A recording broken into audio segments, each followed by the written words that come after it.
Hello, and happy Easter.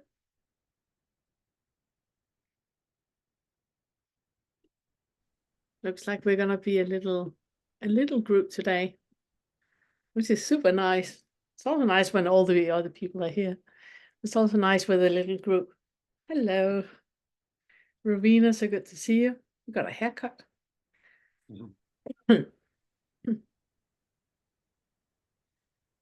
So happy Easter. Really nice that you guys are coming. Before we start, just two practical things.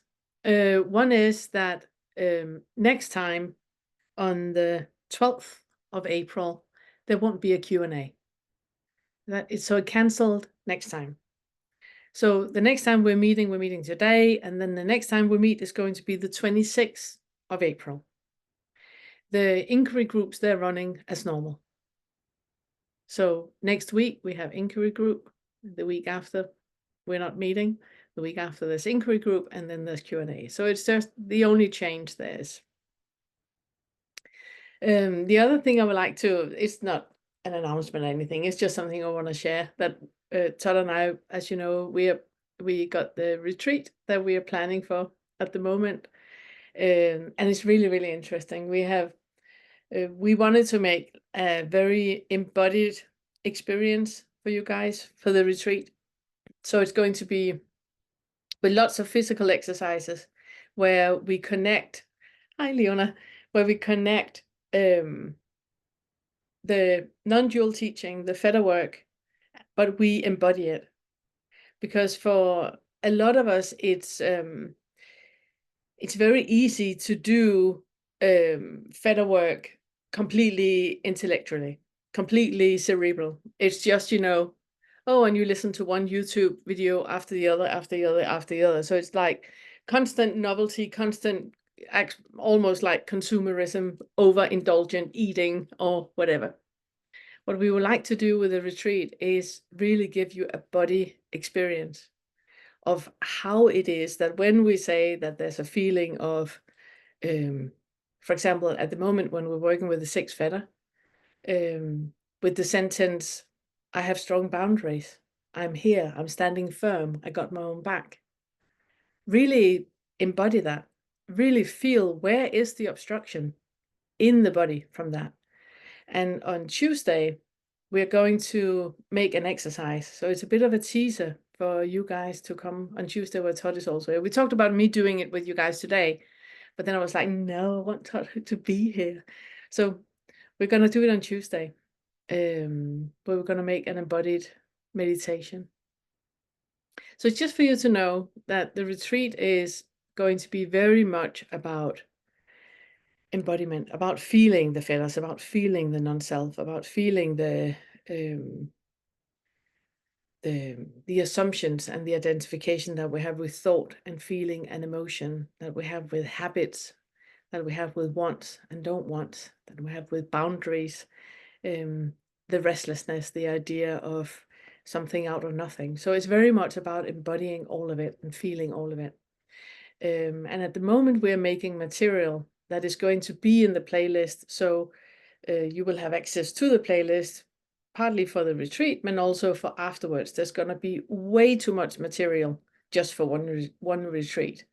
So it's made for you to be able to pick and choose and kind of like put it together in a way that works for you afterwards as well, both with the exercises, with the meditations, and with all the different things. So I'm just super excited. I had to talk about that.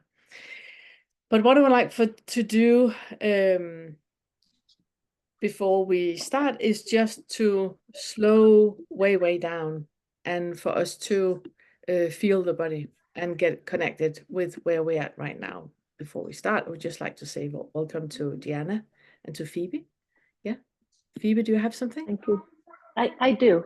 The day that you start the retreat, I'll actually be traveling on the road back from a trip with my partner, so I can't sit in on it. But will that be? It's not a problem.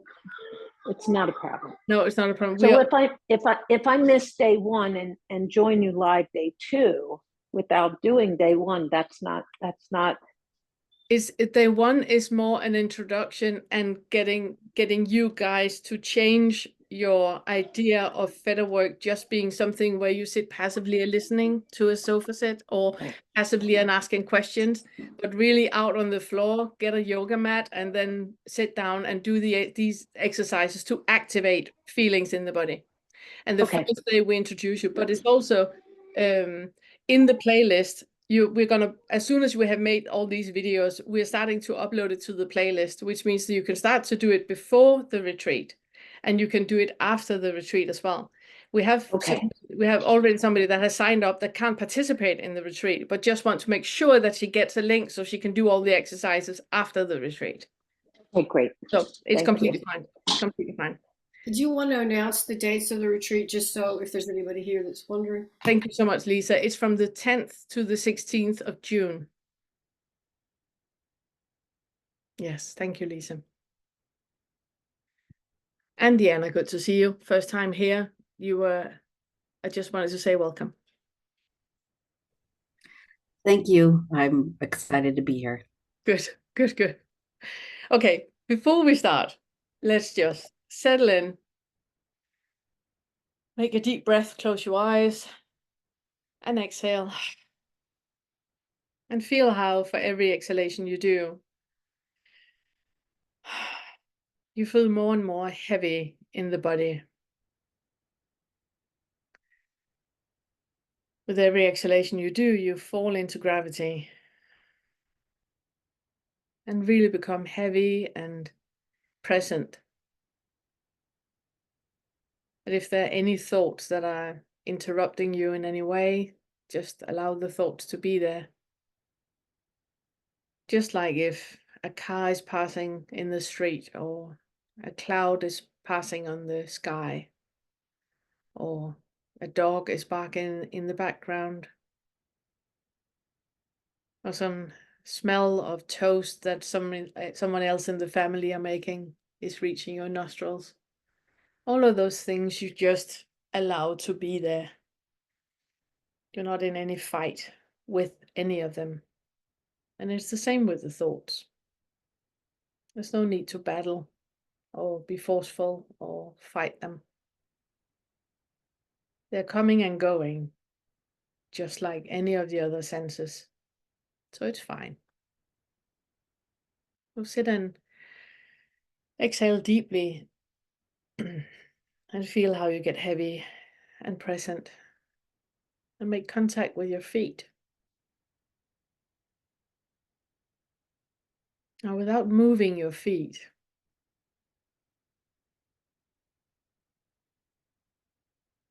how does it feel to have feet?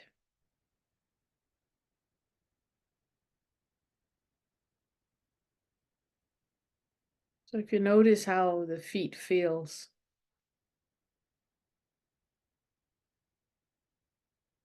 do you feel the socks you have on or the shoes you have on? If you're not moving your feet, does it just feel like tension?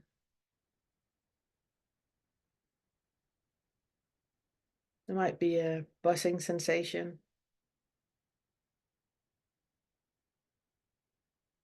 I would like for you to bring attention to when I'm talking about your feet. Do you then get a mental image of your feet? That is the mind interrupting. It's the mind going like, oh, feet. Oh, we're talking about feet. And then creates a picture of your feet.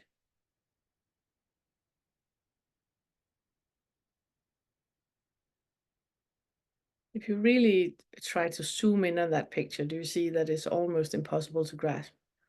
It might not even be your feet. I mean, what's up with that?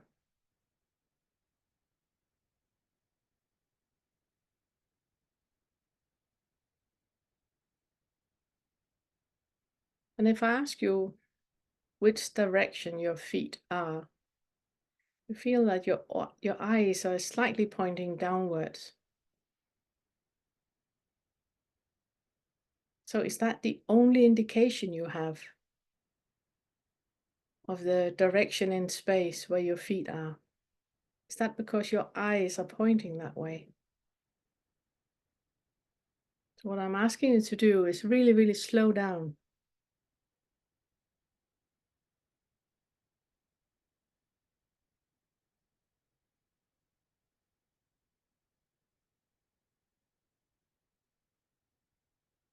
And I'm asking you to notice your feet. Do you actually feel your feet?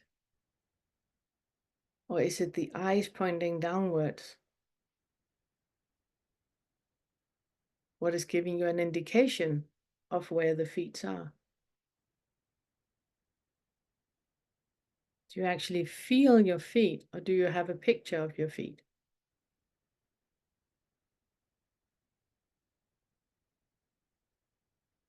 All those experiences are part of that identification as an I we have.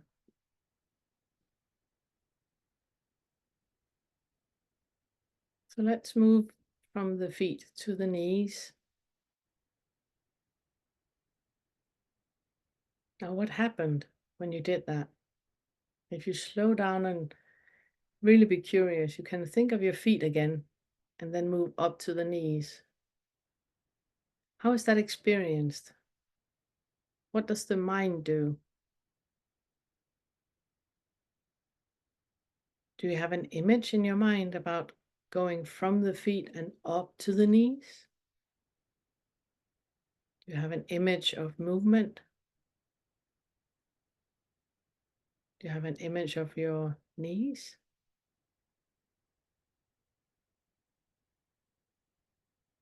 And which angle do you see that movement from? Is it from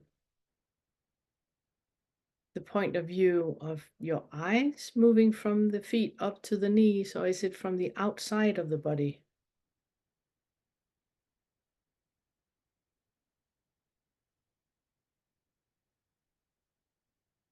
And all of that identification is happening in kind of like a little bubble that we're not aware of if we are too quick in the inquiry.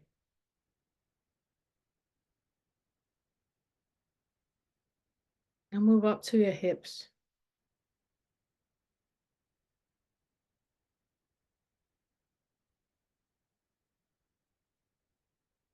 How do you experience your hips? Do you feel them? Do you feel your bum in the seat? Can you differentiate between what is bum and what is seat?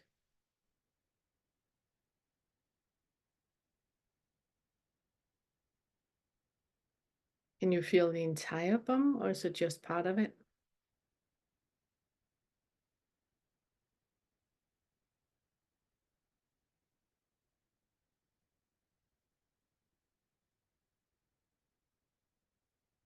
And if you're sitting and your spine is erect and your legs are almost like in a 45-degree angle from the spine, is it felt like that? Or does it feel like your legs are in a different angle, but your spine is in a different angle?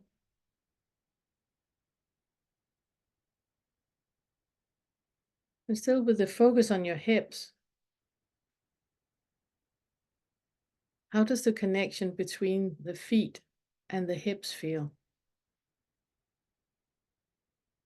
Do you feel your legs in between, or is that also just a mental image? Does it feel like the sensation of where you assume the feet to be is just floating in space?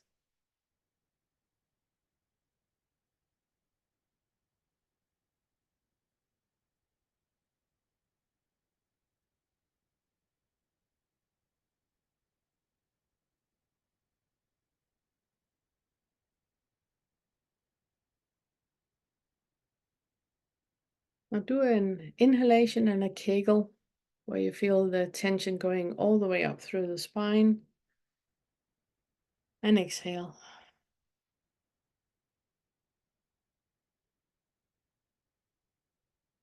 And feel the front of the body and the back and the right side and the left side and above you and below you.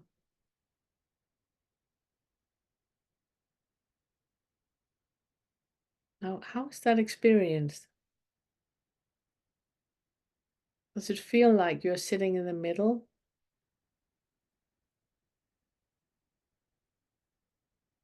And when I'm asking you to notice the front of the body, are you outside of the body, seeing a bubble outside of the body, or is it the front of your body with the skin touching the clothes that you're wearing? How is it experienced? And is there equal attention in all the 6 directions?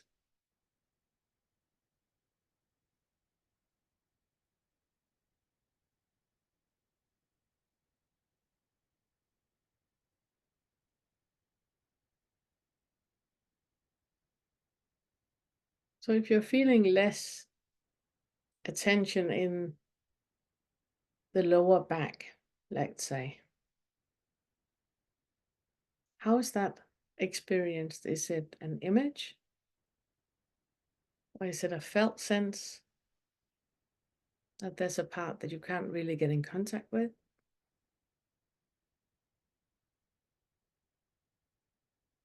Or are you already off in your mind and not really listening because your mind is taking you on a little trip?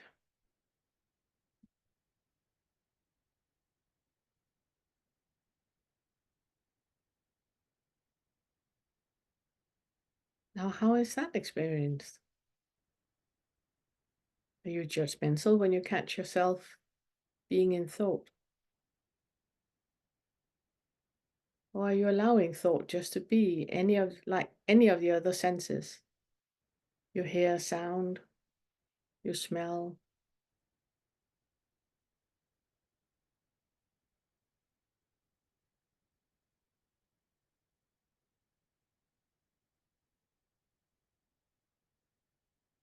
Or is it easy for you to just sit and notice the body like this? Or is a resistance coming up?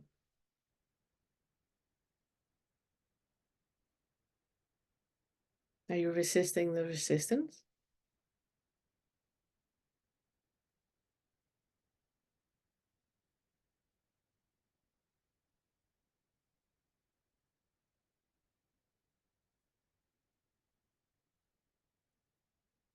So just sit and relax and feel your body. Where's your attention? What image are you seeing? Are you seeing your body from the outside? Are you seeing it from the inside?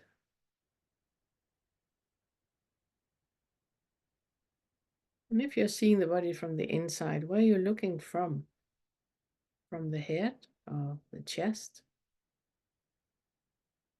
From the hips? Where's the center of the experiences? Or is it just sensory experiences floating in space, where nothing is really connected to anything?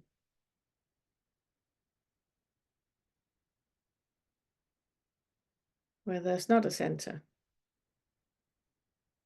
It's just sensory experiences. And just like there's a sensory experience of some pressure where the foot would be, there are some images that are floating around in space as well.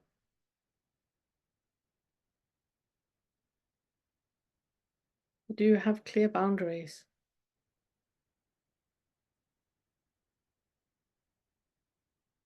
What would happen if they dissolved?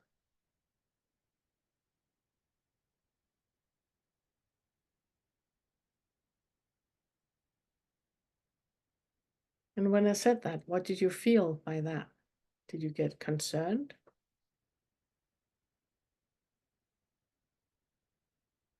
Or did a cascade of thoughts coming?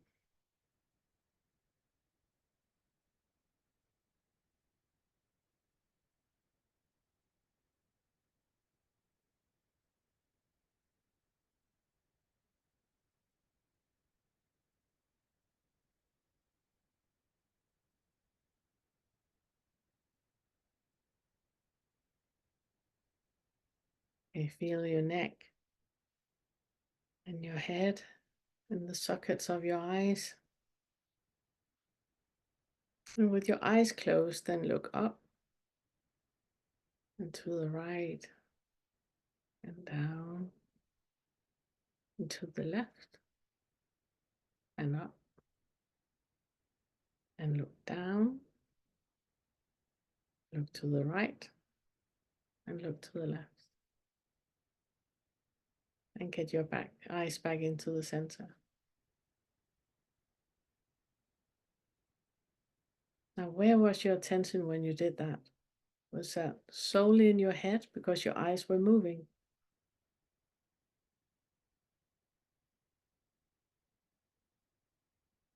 So if you wiggle your toes, where's your attention now? Only in your toes?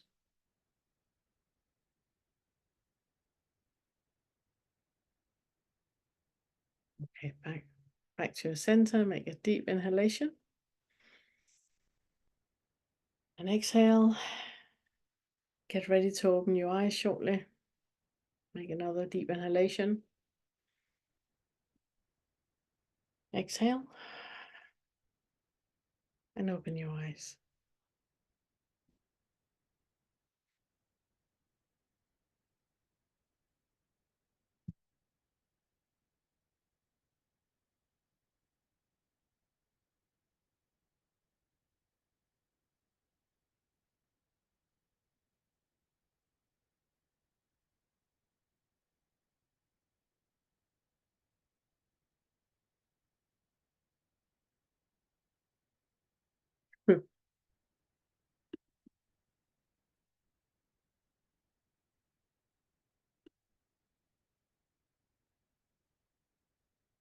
Thank you so much, Leila, for posting that.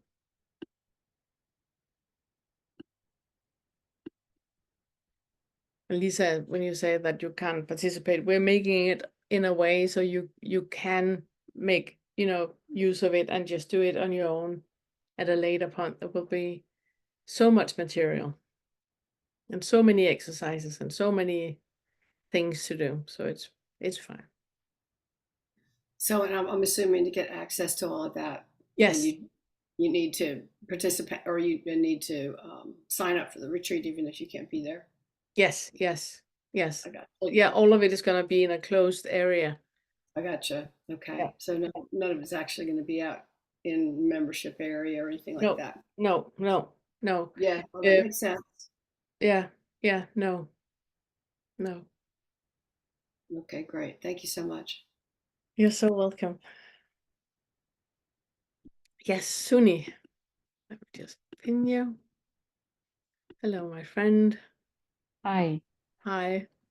I find it difficult during the meditation here to that I mean it is a matter of noticing how, because my eyes follow where I should focus on. Mm. And then it follows, but it is kind of I cannot, because I have the sensory in my meat suit. So I have difficulties of thinking that where am I? And if, the term is that there is no I. Mm. So, but I still have the sensory. I've trouble of placing it because I do have these sensations, but I can see that it is a buzzing feeling. And I know that I can't really feel in what directions my toes are or my knees are. Yeah. It's just expectations of what I assume would be there when I Yes. open the eyes. But I still have this meat suit. Or I Yeah. have this meat Yeah. suit, but Yeah. there is still this meat suit. So Yeah. what to think about that? Well, I'm really, really happy you're bringing it up, because when we talk about non-self and we talk about no self, it's more an antidote to all the identification that we do. It's more to be aware of that all that identification is happening. And with the feathers, these are the 10 different ways that we identify. So it's more a direction to look that there is no one who is experiencing all this. There's no one that can identify. That is just a part of the brain where 5 different roots of the brain are meeting, and that is creating that feeling of a separate self, of a sense of a self. That is where time and the physical experiences and expectations and all of that is meeting in one part of the brain. And that part, because that part is there, we have a feeling that I am a separate self. So when we talk about non-self, it's just to make you aware that that is just a delusion. In reality, there are 10 different ways that we identify because of the meat suit, because of the way that things are put together, that then we identify in those 10 different ways. But it doesn't mean that there is a separate self anywhere. So the non-self is meant as an antidote to be aware of identification. It's not meant to be a new concept. It's not meant to go in and say, so because there's no self, I can't feel my body. Yes, you can, because you have a meat suit and you have receptors in your entire meat suit. And those receptors are giving messages to the brain that perceive that something is happening at the end somewhere. What we're doing with the exercises is just making you aware that when you sit and you have a feeling of my foot, that is part of the delusion. So it's a foot. Well, yeah, you can say that it's a foot. On another I know not yeah, substance really, exactly. because it is just felt There's a substance density, in there's a these. density in the field. Yeah, Yeah. exactly. There's a density in the field, and there are certain sensory experiences that are being picked up. And we have the 5 senses, and everything you experience can only be experienced in one of those 5 senses. It can either be seen, heard, smelled, tasted, or touched. It's the only 5 senses that we have. On top of that, those 5 senses, they have a little appendix where a thought is added to it. So it feels like, for example, if I say elephant, you get a mental image of an elephant. So you see a mental image. That is the thought that is creating that. There's not an elephant in your room. So we have a little appendix of thought attached to all of it. And because we can attach a thought as a little appendix to the 5 senses, we get the ego goes in and go like, "Ooh, I did that. I made a little elephant in my head. My elephant was much better than all your other elephants out there. My elephant was much nicer." That is just the ego that is doing that. But again, it's just another layer of identification that is not real at all. So it's But then I don't, what should I do with all these thoughts that I have? I know that slow down and really look at them, because you have, when in the first fetter, when we work with identification with thought, the frustration that you sit with right now is beautiful, because that is where you start to become aware of, oh my goodness, all of these thoughts are happening. I thought my thoughts were important. I thought that when I have a thought and it makes me sad, that feeling is important. That when Janice tell me something in the office and I get really, really annoyed, and that feeling of annoyance is important because I need to protect myself. I need to stand up for myself. I need to fight Janice and go to HR and all of that. All of that, it's just thoughts. It's just thoughts. And becoming aware of that can be quite overwhelming, because there is not a single thing going through your head that is of use. If you have a thought that is of use, it's going to be very, very clear. It's like stepping out to the road when a car is coming. You have a feeling, don't do that, or run back, or something like that. Those thoughts are very, very rare. The majority of thoughts we have are absolutely pointless. It's just like, there's a cloud over there, there's a dog walking there, you know, absolutely pointless. It's more an observation. And when you really slow down and you pull yourself up to the 5th floor and you just observe what is happening, you hear your mind going as a chatterbox. And the most crazy thing is that it's talking to itself as if there's another person. The mind is having conversation with itself as if there are 2 people in there having a conversation, and you are sitting and observing those 2 people having a conversation. It's the most bizarre thing. And none of them are right. It's like the 2 old men in the Muppet Show sitting up, you know, they're commenting everything. You know, it's not real or relevant at all. It's just a commentary. But it feels real, and the mind is jumping between conversations that it's having with itself and with lots of different things which you don't even notice, and suddenly it says something where you go like, oh, because you have a sensory experience of something, you have a feeling in the body of something. Somebody says something to you and you have a thought about, that wasn't kind, and whoop, that can be felt in the body right away. That wasn't kind. Why are they not kind to me? They should be kind to me. And then you start with all that was activated by that feedback loop that we're talking about. But in itself, it was just another person saying something. That was it. End of story. It's the shortest movie in the world. Good. Okay. Did it clarify?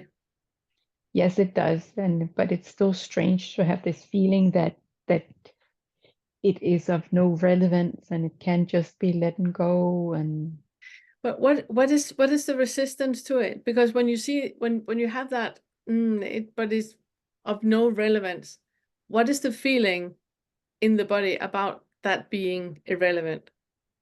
But what to do with me? Yeah, exactly. I was just about, that was what I was poking at. Do you have a feeling that you are irrelevant? Yes. Isn't it funny that we then place a seat in the middle of that where the I that is not there is irrelevant? How can nothing be irrelevant? But it's just that sensory that comes up is that, oh no, I'm of no relevance. I'm at no importance. I have no say. That is the 7th fetter. That Sunni is the 7th fetter creating something out of nothing. Yes, and I'm so afraid of being belittled and being taken my spot in the world. But you are right now. You are right now. Right now, you're belittling yourself and you're not taking your spot in the world. You're sitting and creating a story that is making you less than what I actually said. So it is actually happening. And that is what is then important to look into. What is that about? And that's why the 2nd fetter is relevant, because there's an underlying belief about you being irrelevant and you doing everything in your power not to be irrelevant. Yeah, exactly. In actuality, right now, you and I, we can sit, if you make a deep breath, I'm sitting right here with you, make a deep breath and exhale. And then you just feel into stillness, simplicity, and contentment.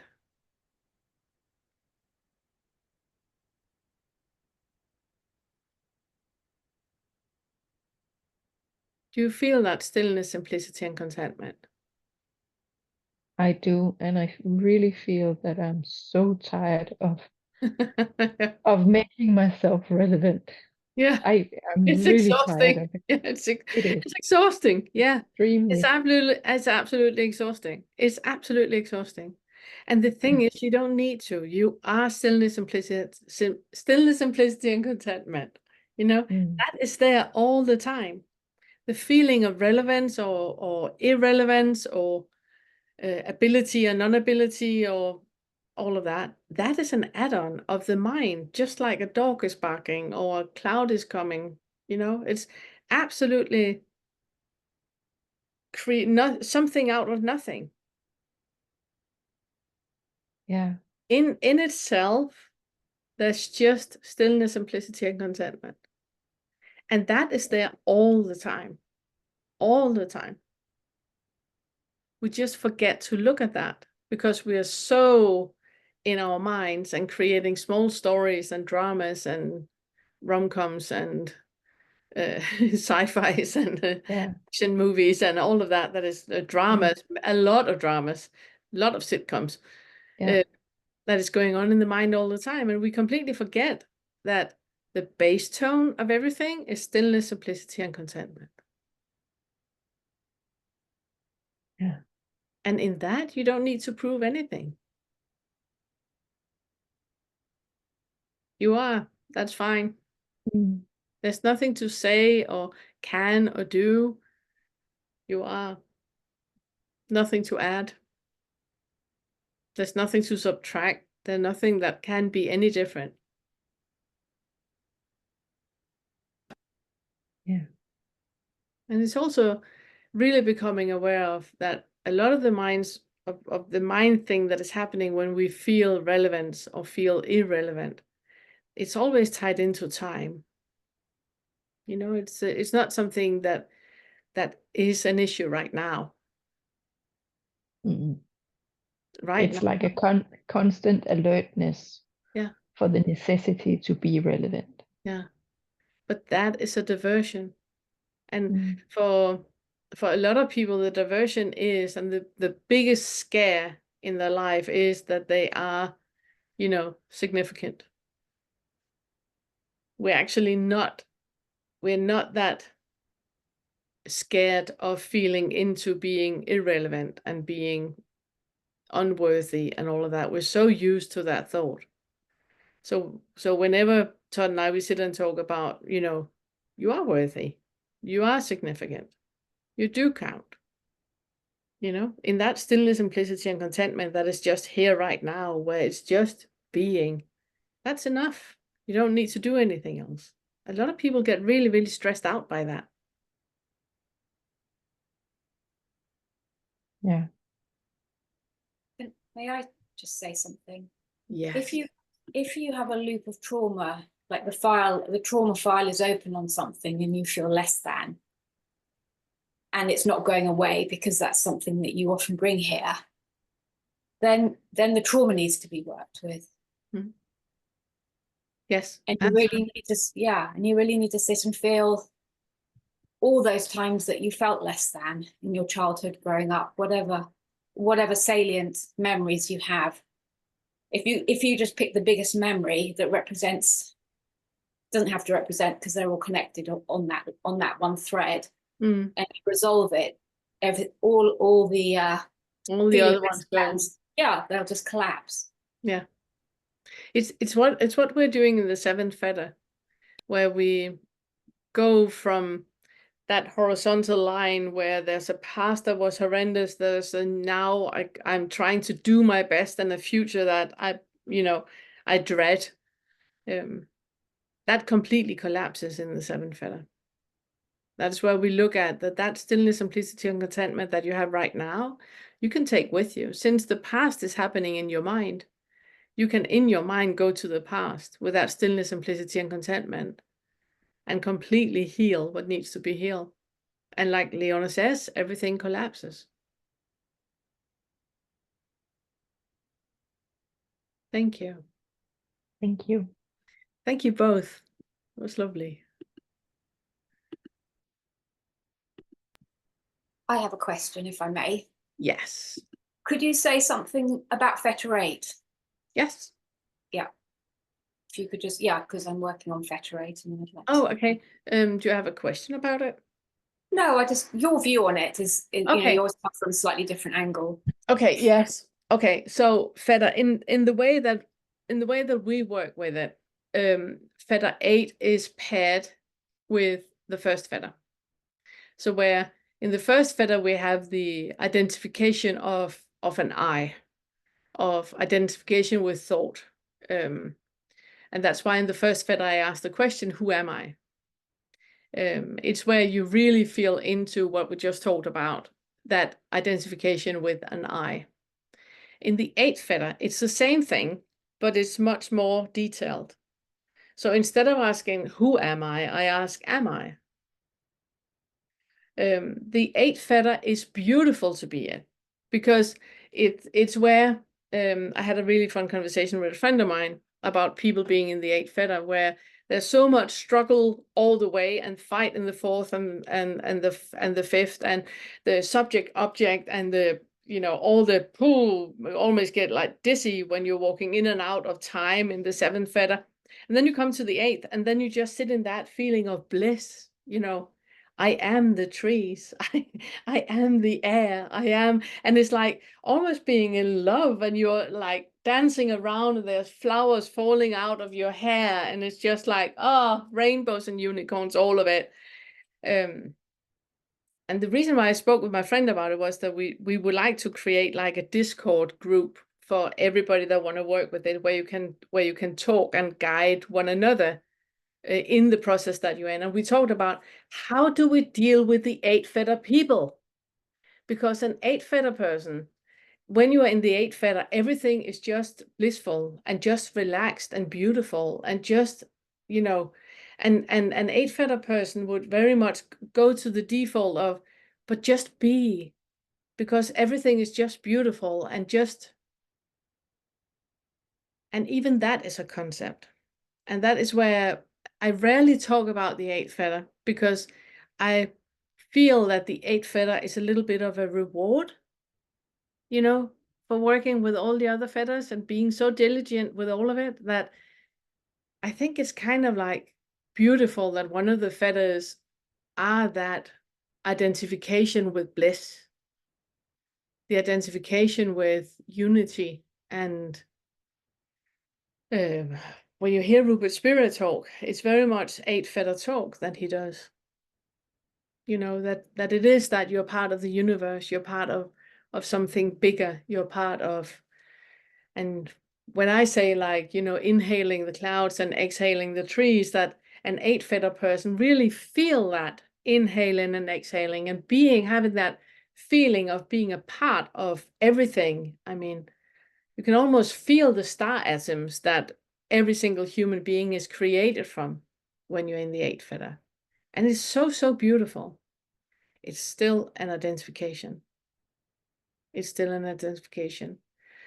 There's like that beyond that identification with the unity and with the universe and with being one with God, and I am God.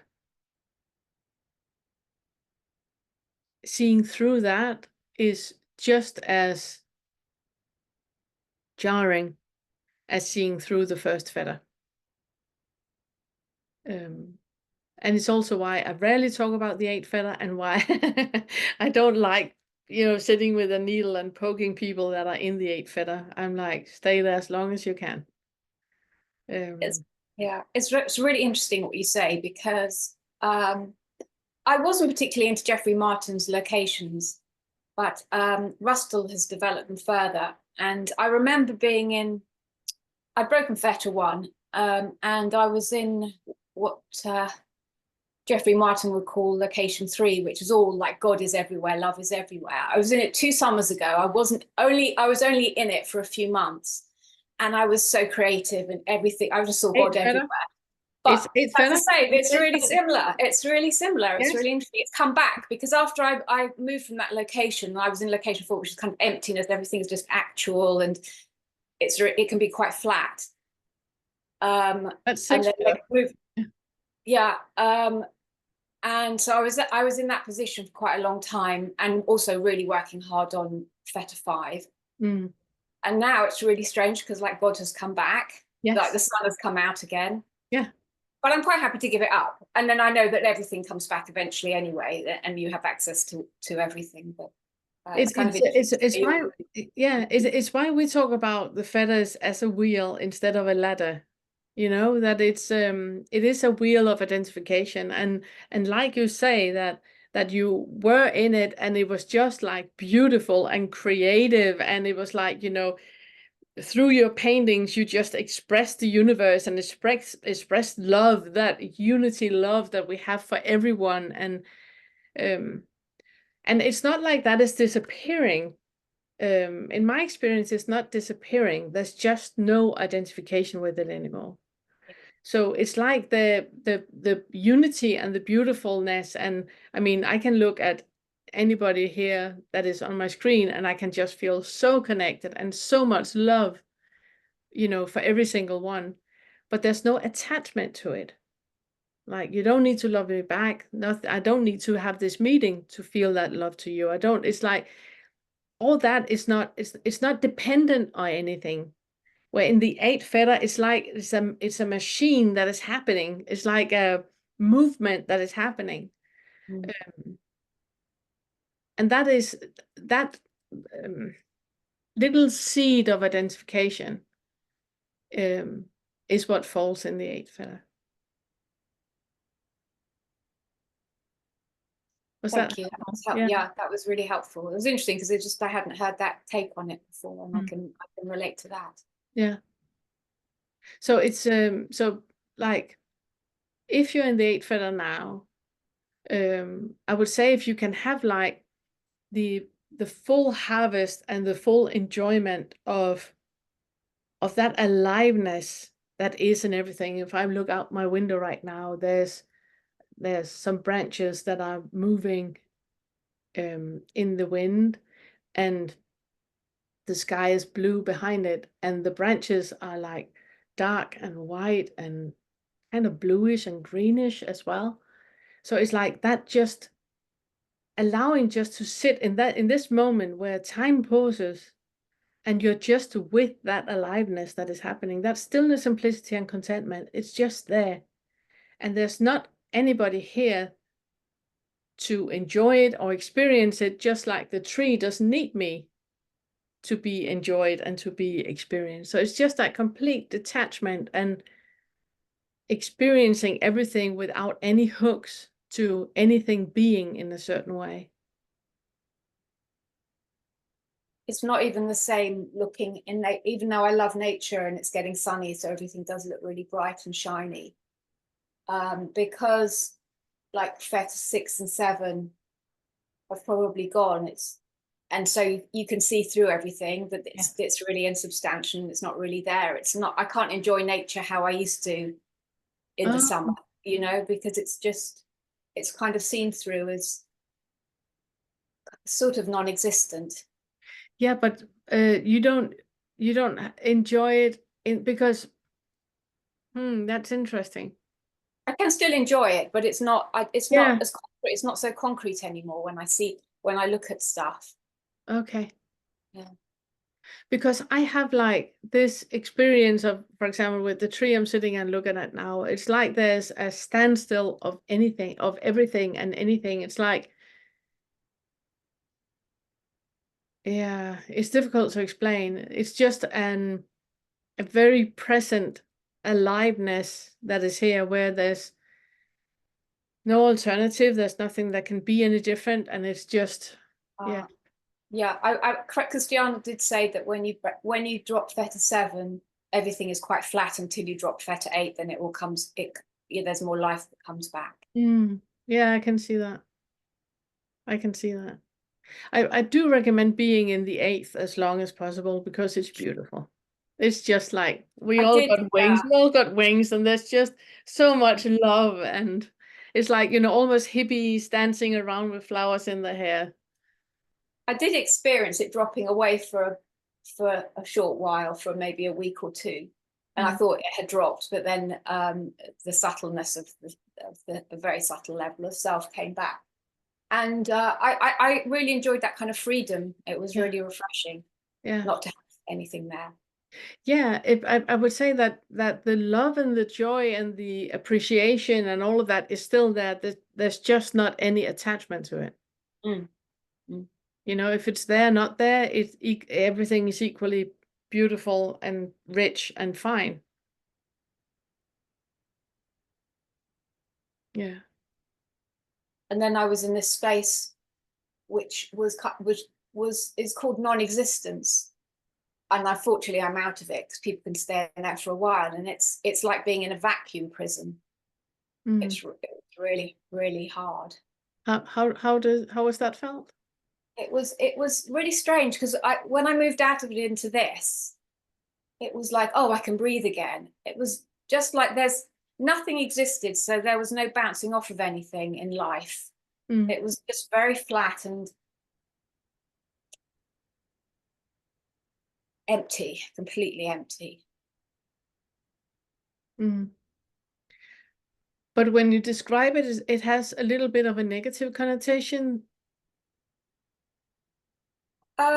It was also hard to create emotion as well. I could feel things, but there was an inability to kind of have self-compassion. I could only have willingness for that and stuff. It was a really kind of, it was unmissable knowing that I was in this different space. It was really unusual. People can be nihilistic in there. I wasn't nihilistic, but it has a tendency towards that with some people. Yeah, because I've never experienced that. I've never experienced it's why I'm curious about it. I've never experienced that. Yeah. Because there's no, in emptiness, there's no negative connotation. There's no positive connotation either. It just is. And because there's no connotation of either direction, it's just alive. Yeah, I didn't mind it, but I was really aware of the flatness in it, and it kind of it was a bit of a relief to to move on and just feel expansive again and bright. Mm. But there wasn't much going on. There wasn't even in Jeffrey Martin's system, there's always fundamental well-being, and that didn't even exist anymore. So there wasn't a fundamental feeling of okayness or. Not that I felt necessarily bad, but it was quite, there's a sort of bleakness to it that is quite subtle. And I didn't even mind being in it because there was no self as well, which I kind of enjoyed. There was no Federate, it had dropped. Yeah, exactly. Not that I'm suggesting that's what it's like, because there's integration and stuff and things move. Yeah. Interesting. Really, really fascinating. Thank you. Thank you. Thanks a lot. Thank you so much for sharing. And I want to say I enjoy talking about all feathers all the time. So, Leela, you raised your hand. Yes. Hello. Oh, you're muted. You're muted. You're still muted. Yeah, here we go. Yeah, I'm pinning.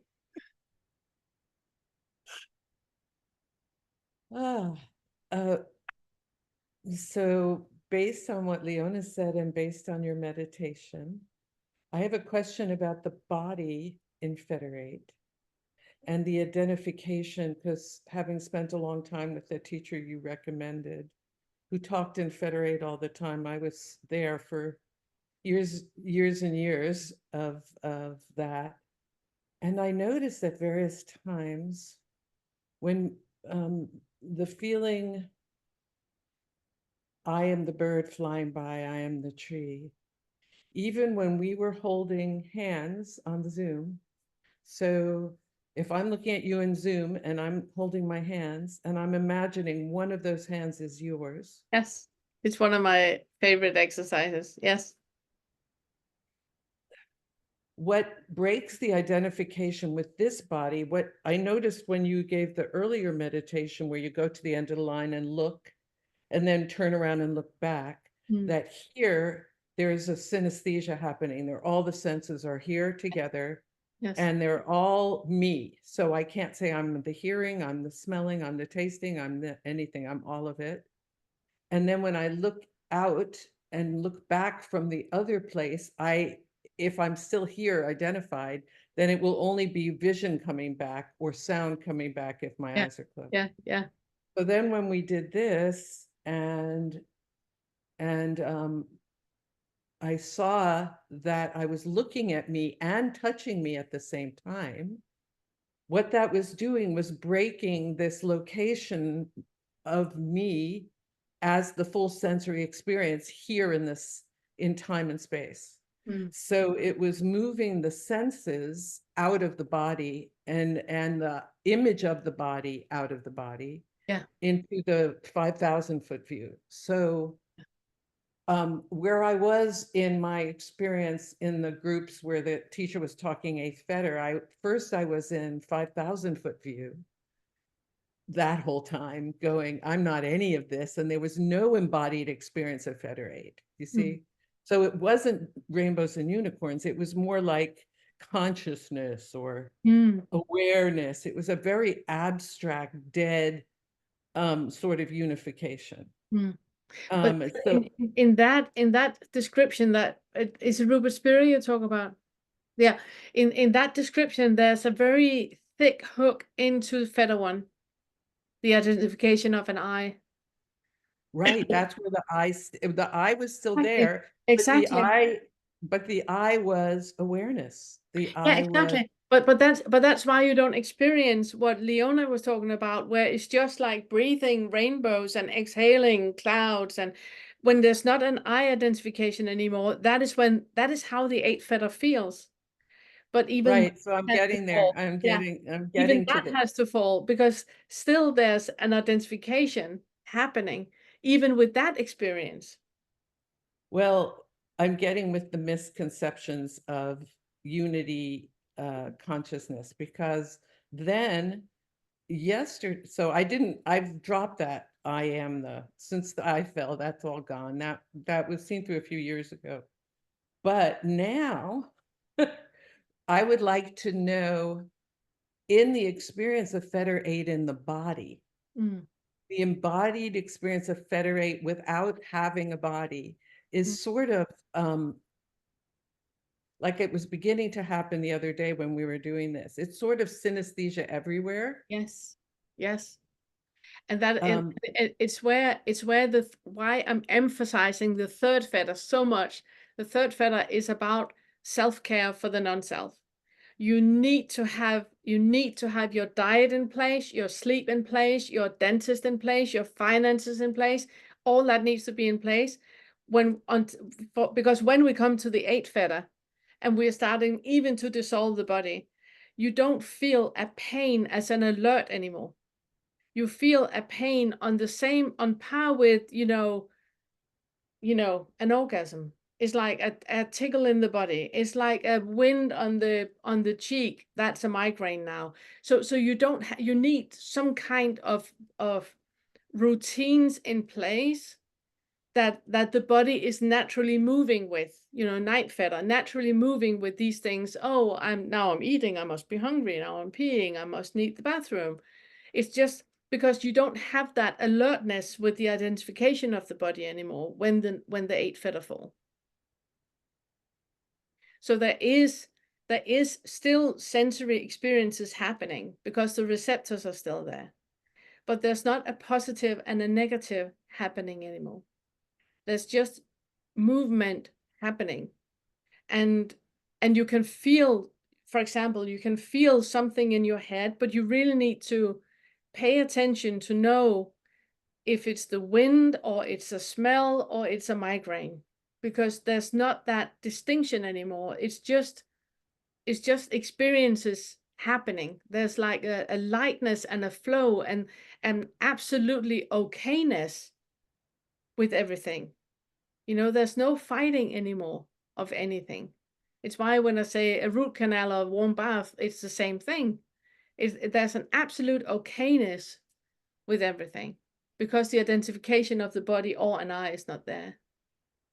So when you say you have a headache in your head, it could be a breeze blowing by, or it could be anything not localized in time and space as your head. Yes, or it So could be a tummy ache. You can just feel something is happening, and you need to have things in place. Also to have people around you that somebody can say, I think we should go to the doctors. I think you need to. Because that is what when you hear like scary stories of people driving in traffic or having accidents or stuff like that, and it's part of that there's not that alertness anymore. There's an absolutely okayness with everything. and everyone. So I had a friend recently who Federate had dropped for, and he was having anaphylactic shock. Yeah. And it was like it was just a bird chirping in the Yes. trees. Yeah. And I had to tell him, get in the car and go to the ER. Yes. Otherwise, he would have stayed there and probably died. Yeah. So it's like that. It's like it's not localized. You feel it, but the feeling is here. Yeah. But it isn't in the body, and it isn't yours, and it isn't good or bad or right or wrong. It's what Todd, if Todd he should explain it, he would say it's fascinating. He says that a lot. It's fascinating because it is. There's not a preference to anything. There's not a movement with anybody moving in any direction. It's just the body moving in the directions that you need, that the body needs, and there's not an identification, and there's absolutely love to everyone and everything, and absolutely okayness with anything and anyone. Thank you for describing that. Yeah, that.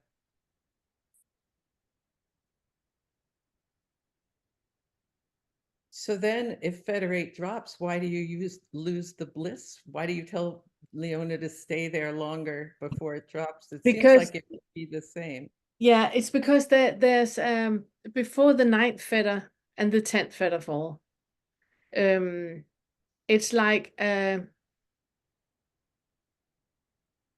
the 8th fetter there's very subtle conviction about knowing. There's a very, I know I'm love. I know I'm part of the universe. I know that, we are all energy and everything is good in the world. There's like that. There's a very subtle identification with a knowing. And the 10th fetter is when you come to a root awakening about you don't know anything. But at that point, it's fine. It's completely fine. You're not supposed to. And it's fine. But there's really something to be said. And it's also why I don't have an issue with Rupert Spira or anybody else, Advaita Vedanta, or anyone else that are sitting in the 8th fetter and stopping the process there. I'm gonna stop here with the unicorns and the rainbows because it smells like strawberry every day. I'm gonna stay here. I'm just like, I completely get that. I get that. So I have no rush for anybody to. And if it happens, it happens. For a lot of people, it happens all by itself, where you don't even need to do anything. You can enjoy it as long as you're there, and then the body will, because you don't identify anymore, the body will move you in the direction of the 9th fetter and then the 10th. And so my last question is about empathy in a Fetter 8. If you're an empath, like you tell me, you don't relate to people through the empathic channel. You actually observe their behavior and you know what's going on because you've trained yourself because of your autism. Can you imagine if you weren't, or how it's like for a non-autist? The body in Federate, have you heard from Todd? I don't know. Is it that you're permeable, like because there's no boundary to the edge of your synesthesia and the world? Do you I feel you feeling everything? Do you feel everything all the time? Yeah, I do, but I don't know how a neurotypical person experience the world. I know how I feel. I can feel you right now. I can feel that you have a slight tension in your solar plexus. I can feel that there's a tension in your jaw. I can feel your body just by looking at you. I can feel it in my body because I am you. It's also why, it's been super useful, being a naturopathic doctor, and I could feel the diseases and the illnesses and know what the patient needed and all that. It's super handy. it's not handy because it's not something I can shut off. Just like you can't shut off your hearing or your sense of smell or your sense of seeing. You can't choose what you want to see. You can with effort, but on its own, it's just happening all the time. But when you feel me because of my jaw and my tension, you can actually see my body, I and can that feel. that But makes I can you feel, feeling I can feel it in my, by looking at you, I feel it in my body. And I don't know if it's because my muscles start to tense up because mirror neurons and I'm mimicking you or what. I don't know what is actually doing it. It's also why I'm not a hugger, because when I hug people, it's like I take the entire body in me and feel everything. So Todd is the hugger of the family. If we ever meet any of you, hug Todd. I will wave enthusiastically from the side.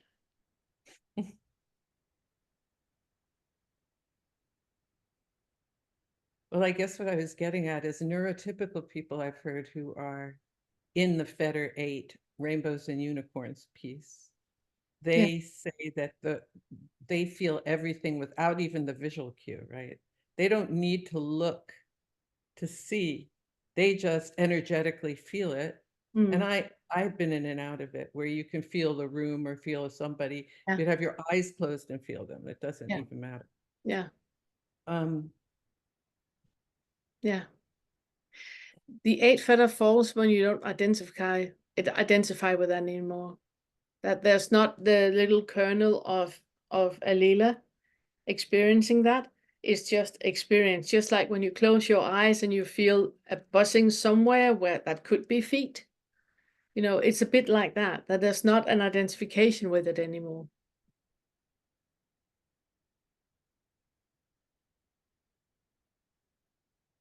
Thank you so much. Thank you. Thank you. It is interesting that things kind of get vaguer. Mm-hmm. Like driving. I used to be, I would have called myself a savvy driver and really good at like parking my car and stuff.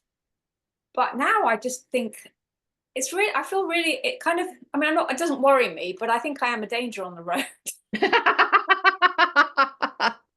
Because first off, I'm fascinated by what I'm seeing, and I'm seeing things differently, and also that nothing looks real.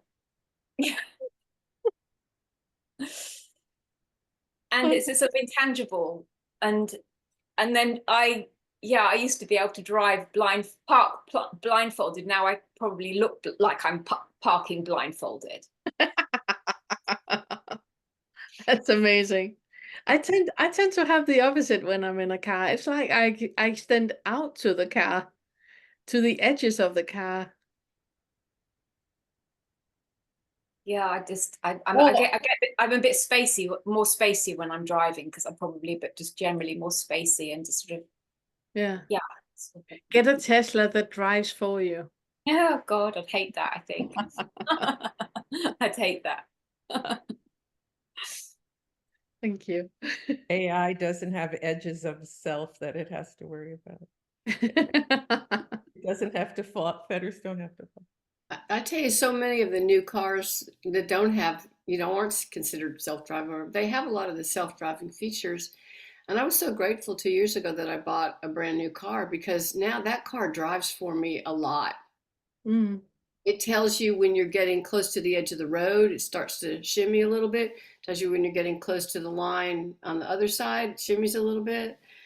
And you can set an automatic braking system and a cruise control, and it'll stop as you come up behind people. I mean, it's just amazing, and I love it. It's a bit of a disclaimer that the higher fetters you get into, get a new car. Yeah, I would definitely encourage it. Thank you. Jahira, my friend, so good to see you. What a beautiful tan you have. Hi. Oh, I put makeup on. Oh, I okay. put bronzer on. Oh, you're gorgeous. Gorgeous, gorgeous. Thank you. I could talk about a few different things, but can we talk about what my comment on your video the other day about my question about I can read it if you don't remember. I don't remember. Okay, I'll read it. It's answering questions, so Can you Yeah, tell no us worries. which video? Can you tell us which video it was? I think Sharon? it's called Dissolving the Perception of Reality.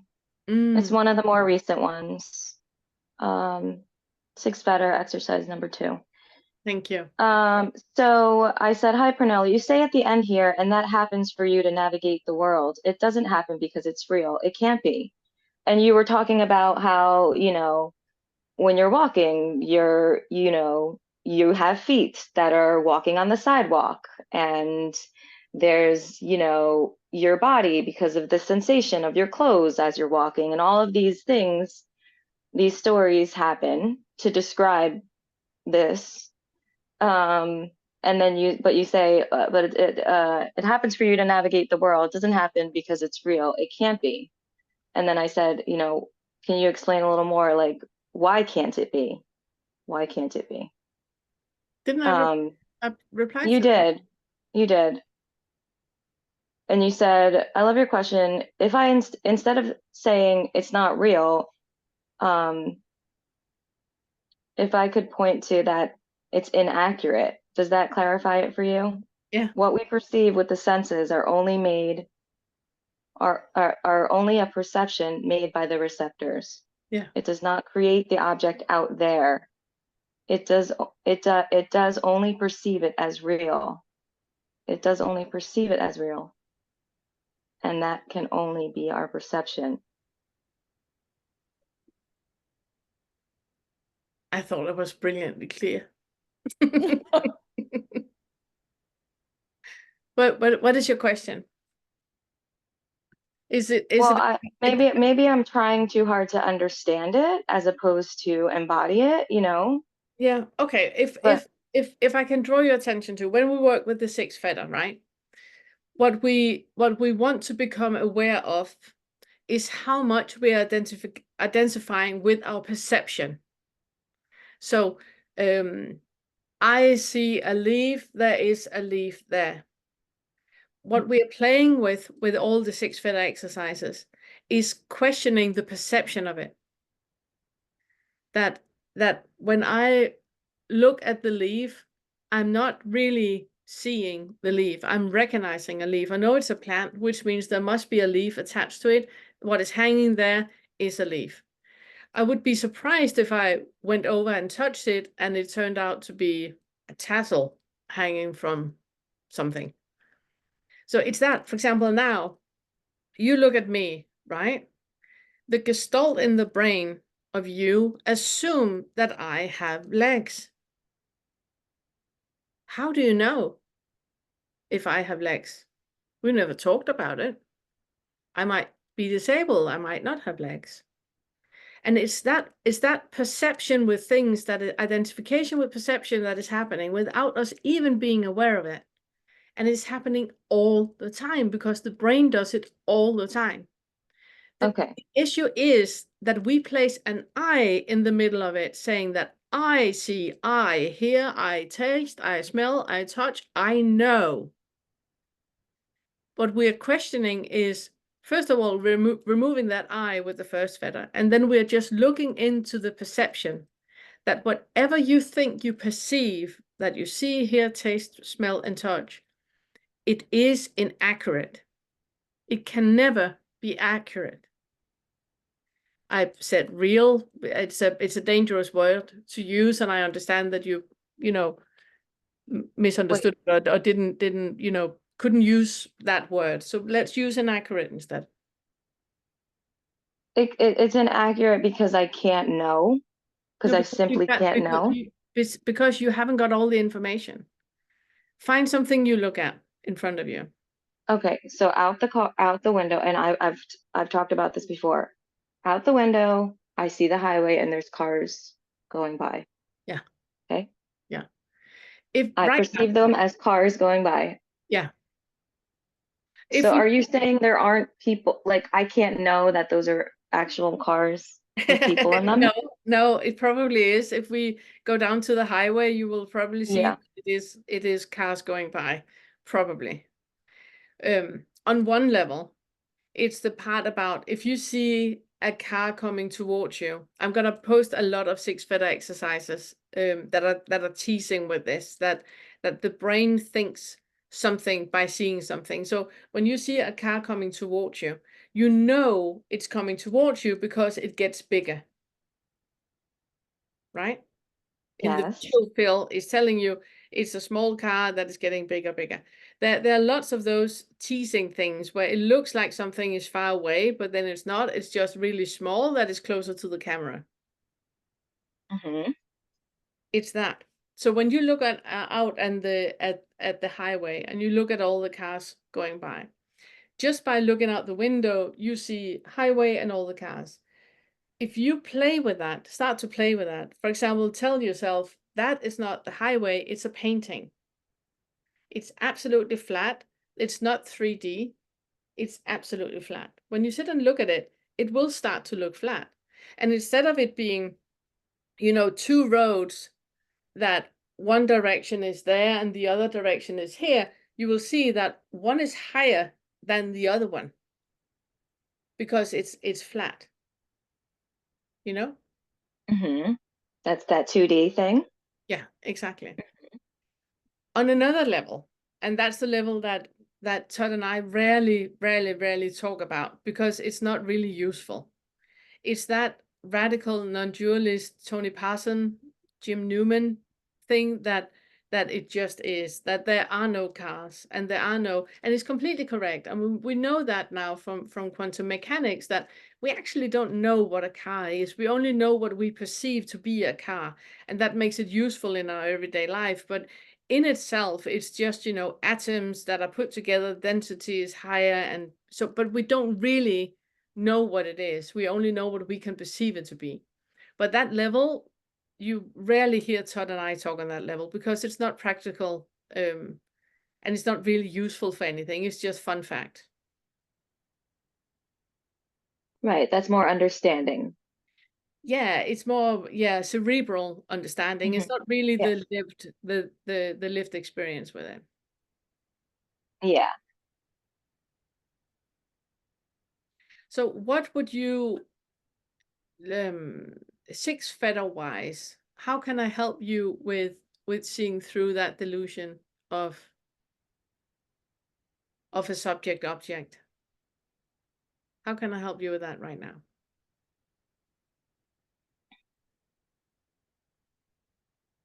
I don't know. I think I just probably have to just get back to the direct experience over and over again. Because the thoughts come in. That's even when I'm meditating at night, right? In this same room with my eyes closed, I can hear the cars. Mm. And then No, but I ask notice those yourself, are the cars. yeah, ask yourself, how do you know? What could that be? Because it's your mind that is saying those are cars. I would like for you to notice that when you close your eyes, you create a mental image of those cars. Yes. Which means is it the hearing combined with a mental image of cars that is giving you the idea that there are cars? Or how do you actually know that there are cars when your eyes are closed and it's dark and the curtains are drawn? And Mm-hmm. in your direct experience, how do you know that is cars? You don't. You can rely on time because you remember looking out the window and there were cars, rely on the memory of the sound of cars, and that sound of cars is paired with a mental image of cars, maybe an Mm-hmm. image you saw previously during the day, and that is funny. It's really fun to do that. So you're lying in your bed at night, the curtains are drawn, and then you look at the image presented for your eyes. It might actually be daylight where the cars are driving, so it's not actual right now what is happening. It's a memory. Yes. It's all a memory. Hmm? Okay. Anything that any thought that comes to describe something is a memory. Yeah, but the next thing I would Cool. like for you to do is then when you're lying in bed at night and you're having an image of the cars driving by, and it's daylight and the cars are driving by. Where exactly are the cars driving by? Where exactly is that happening? It's happening at 0 distance, right? Because you have an image of daylight cars driving by. It's not the cars out in the road we're talking about anymore. It's your thoughts about cars. You could record the sound, go on holiday, play the sound, and have exactly the same experience, even though there are no cars and it's a recorded, a recording of the cars driving. And you would have the same mental image of a daylight cars driving by while you're lying on Hawaii, because it's not actually the cars we're talking about. It's a mental image that we're talking about. And then your mind goes in and say, those are the cars out on the highway. But it can't be. It's just a perception that tells you that those are the cars out on the highway. Okay. It's a mind fart. I'd love to say something right here because I've had a huge experience with cars on the highway. I'd love to share it if you'd like to hear it. Sure. So I live on a busy road, and this happened a couple of years ago probably, and I got to where I would just really, really relax, get into a really lovely laying down meditation space, not really having a lot of thoughts, and just kind of straight up listen to the sounds of the cars. And this was before I'd even heard this, just the sound is just the sound, scene is just the scene. I didn't know that sutta, but I was doing that unbeknownst to myself. I was doing that. And I just kept listening to the sounds and listening and not giving them any labels, just listening. And all of a sudden, it was all happening right. It was like I was the road, I was the cars. It was all one thing happening. That was a really breakthrough moment for me, that without any mind chatter, that these things will kind of merge. So I would offer that up because it was kind of a breakthrough, a turning point about cars. And another thing about sounds, because you're talking about sounds too, that's been really, really helpful for me. I live in a big house all alone, and all of a sudden there'll be a weird sound, and I'm not a frightened person, so this won't work for people that are fearful. But I would get to where I knew I didn't know what it was. It was weird, it was an odd sound, and I didn't try to figure it out. I was determined not to try to figure it out. And it taught me how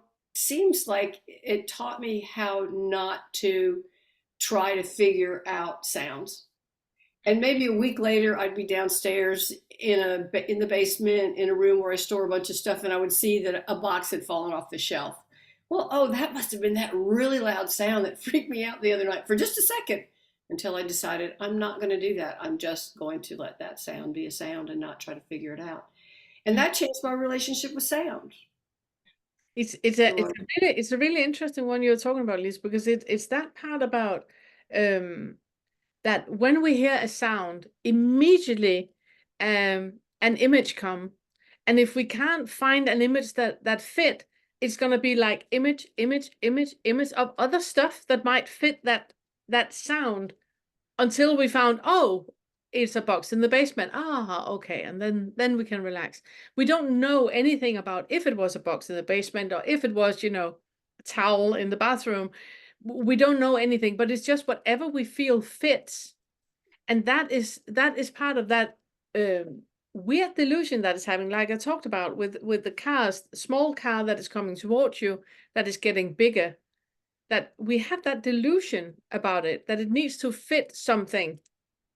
And as was happening, I was noticing I'm trying to find an answer. And it was like, no, I don't need to know. Everything's fine, and that would be the end of it.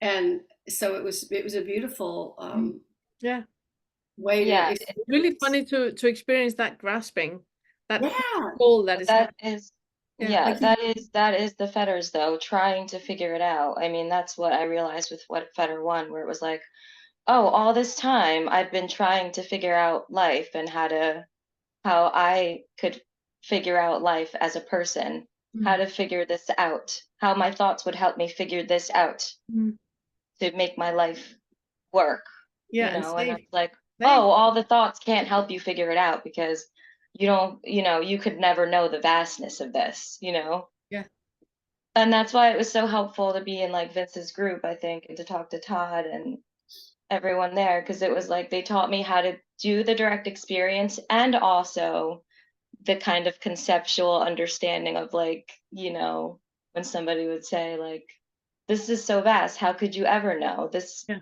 You exactly. know, your thoughts can only point to, you know, Yeah, a part of it. But so yeah, I get how it's more subtle and subtle with each fetter. yeah. But so one more question.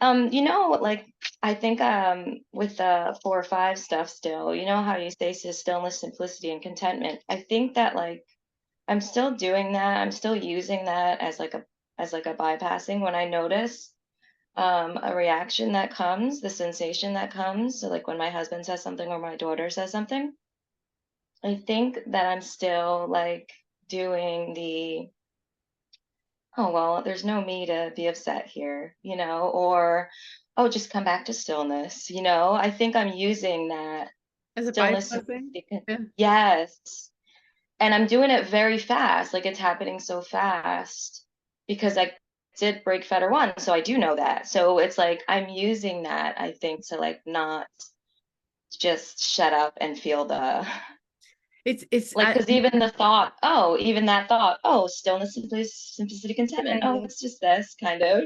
I, I, It I happens so fast.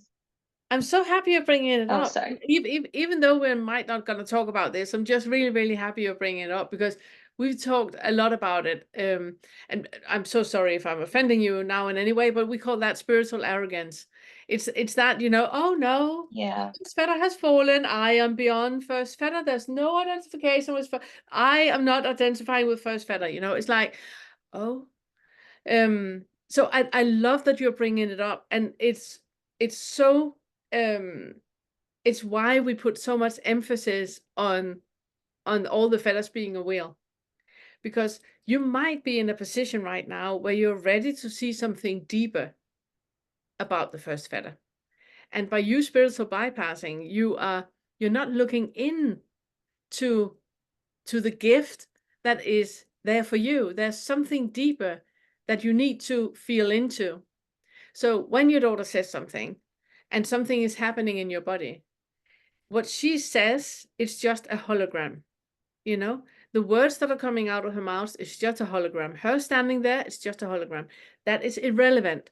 It's super, super relevant what is happening in the body. Stay with that, stay with that, stay with that. Breathe with it. Feel it, make it expand, make it bigger. Allow it to be there instead of just going like, there's no I'm not feeling anything. Because that's just spiritual arrogance. It When is, I I know. hear people say, no, I don't need to do the lessons in the first feather. I am done with the first feather. I'm like, oh, really? Really? Are you sure? We're never ever done with the first feather. The first feather is about identification. All 10 feathers are about identification. The first feather is just the first one we look at, identification with thought. We could have looked at something else. Yeah. So Okay. allow it to be there. You're not going back in your experience. You're not going back on your path or anything like that. There's nothing linear happening here. You're just having a deeper experience of something that you previously didn't, you know, look at and saw was there. You know, it's like when you start in school and you start to learn 3 vowels and some consonants, and then you can create a few words, and you're so excited about that. And suddenly you realize that there are many, many more. There's so many different ways you can do it. And then it's like saying, no, I've learned 3 vowels. It's enough. I don't need to learn any more. Yeah, because it's so subtle too when it Yeah, happens. yeah, Little teeny bit of resistance that yeah, I'm just I just, yeah, I'm noticing that I'm Beautiful. not saying it. Yeah. So Yeah, thank you. Because beautiful. now I wasn't around for a couple of months. So now I'm going back to the Fetter 5 videos and stuff. So that's Yeah, why no, I'm noticing it more now. So thank love you. it. Absolutely love it. Love it. And when you have that that thought of, but it can't be that, and it's just her, and it's fine, everything is just fine. Just really slow down, slow down, slow down. How does it feel in the body? Does it feel calm? Do you feel stillness, simplicity, and contentment, or are you diverting right now? Is there something that needs your attention and your love and your compassion and unconditional acceptance? Then stay with it. Stay with it. It's completely fine. It doesn't say anything about your daughter or your husband or anything. It doesn't say anything about you. Not at all. It's just something that needs to be felt. That's it. Got it. Thank you. Beautiful. Beautiful. Thank you. And Lisa?